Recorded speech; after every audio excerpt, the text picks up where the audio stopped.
Assalamualaikum. A very good day. My name is NURUL IZZATI binti Masalih and my number matric A23A2036. Today, I will present the main problem faced by Islamic banks regarding late payment in Tawarruq-based credit cards. For the first issue of interest riba in late payment charge, in Islamic banks cannot impose interest. However, when customer pay late, any addition charge can resemble riba. This creates a challenge.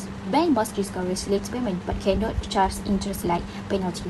So penalty must be structured by with clear Sharia cards. For the second one is real financial loss to the bank. When customer delay payment, the bank experiences real operation loss such as administrative and system cost, collection and follow-up effort, human resources involvement. Islamic bank must recover this cost but cannot turn this into just profits. For the third one, risk and gharamah be recovered as income. Gharamah or penalty charge cannot be treated as profit. It must be channeled to charity. Without strong internal control, there is a risk that charges are imposed or incorrectly recorded as a revenue. This would bring Sharia compliance and reported requirements. For the fourth one is restructurings may lead to riba, compounding profits. During restructurings, if unearned profit is carried forward, it may become compounded, resembling that riba. To avoid these unearned profits must be reserved or reverted ibra. This ensures the restructuring does not violate Sharia principle. For the fifth is moral hazard in hardship claims. Islamic bank provide hardship assistance to customer facing credit differently. However, some customers may misuse this facility by claiming hardship while still able to pay, delaying payment intentionally. This creates moral hazard and affects the bank cash flow. For the sixth is the last one is balancing three key objectives. To manage late payment effectively, Islamic bank must be balanced, protecting the bank financial stability, avoid customer harms and especially those currently struggling, ensure strict Sharia compliance and avoiding riba and gharar.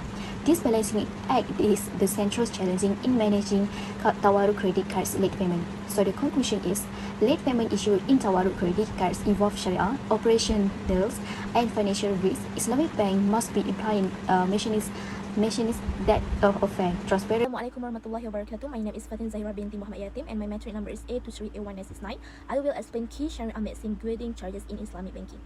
In this case, we apply three main Sharia maxim. First, al-umu bil makasadihi means all charges must follow the correct intention.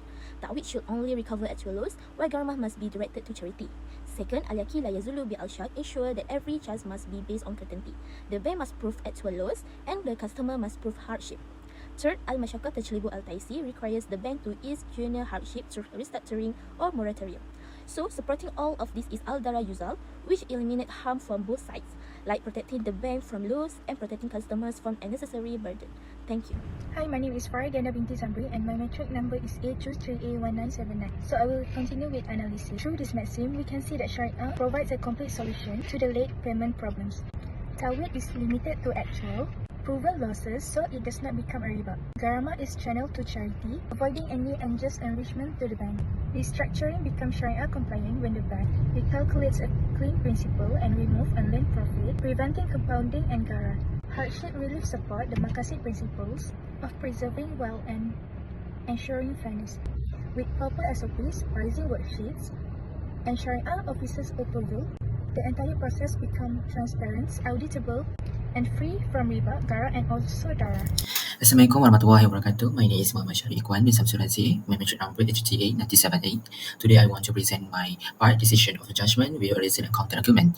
Firstly, the imposition of the tariff and gharamah in Tawarruq credit and credit card product is considered permissible under Sharia law. This ruling based on the guidelines set by the Sharia Advisory Council of Bank Negara Malaysia (CBNM). Tariff serve to compensate Islamic financial institution for real financial losses caused by customer payment delay, while gharamah is gharamah imposed purely for educational and disciplinary purpose, and the proceeds must be channeled to charitable causes.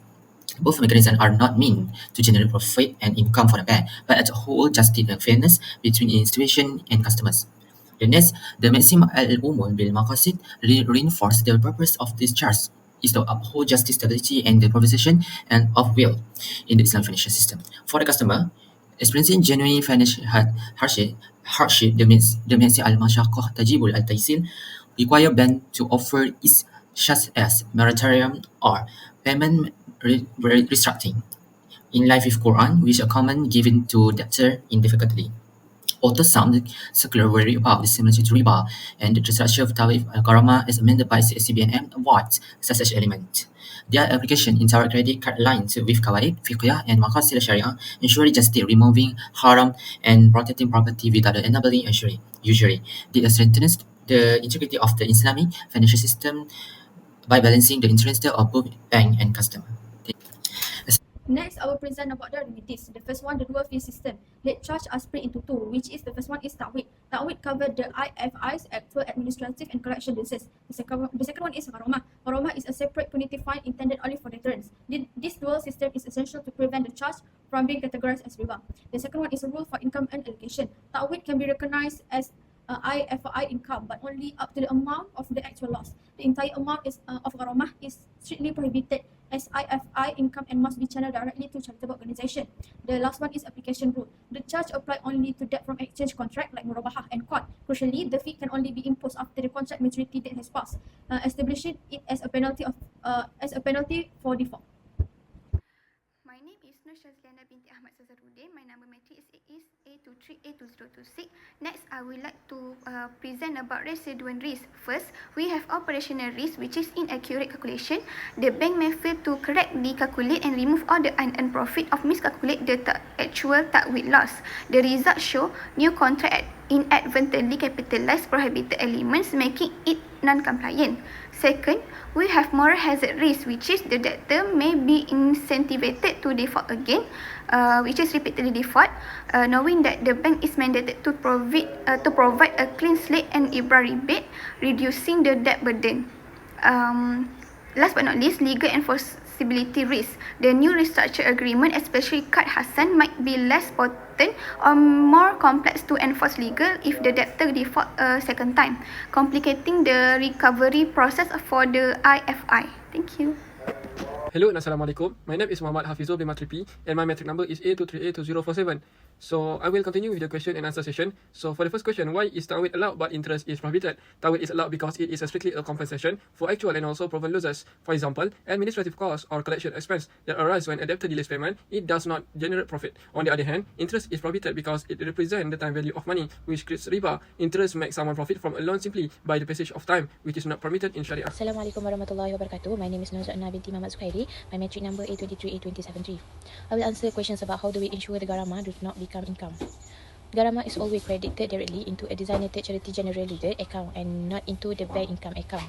This ensures the bank does not benefit financially and align with the SSC Bin Negara Malaysia requirement that gharama serve only as a disciplinary measure. The Sharia team audit review that's supposed to regularly to the confirm full compliance. Assalamualaikum warahmatullahi wabarakatuh. My name is Nur binti Muhammad Kamal.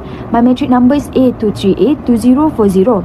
I will explain about the question number 3. What makes restructuring Sharia compliant? So there are the 3 conditions. The first one is the remove any unearned profit. All future or unearned profit that the bank has not yet earned must be taken out. This ensures the new balance is fair and free from riba. The second one is avoid compounding. That means no profit on profit or penalty on penalty. When restructuring, the bank cannot add charges on top of existing charges. This prevent the customer for being burdened with unfair of existing amount. So the third one is the include an IBRA clause for transparency. An IBRA clause must be added to show clearly how much reduction is given and to protect this customer from gara. Q&A number 4. How do we differentiate genuine hardship from intentional defaulters? The answer, we use a hardship assessment form requiring evidence such as number 1, termination letter, number 2, medical documents, number 3, update income records. Customers are classified into A, genuine hardship, B, negligent, C, intentional defaulters. Only category A receive restructuring or moratorium.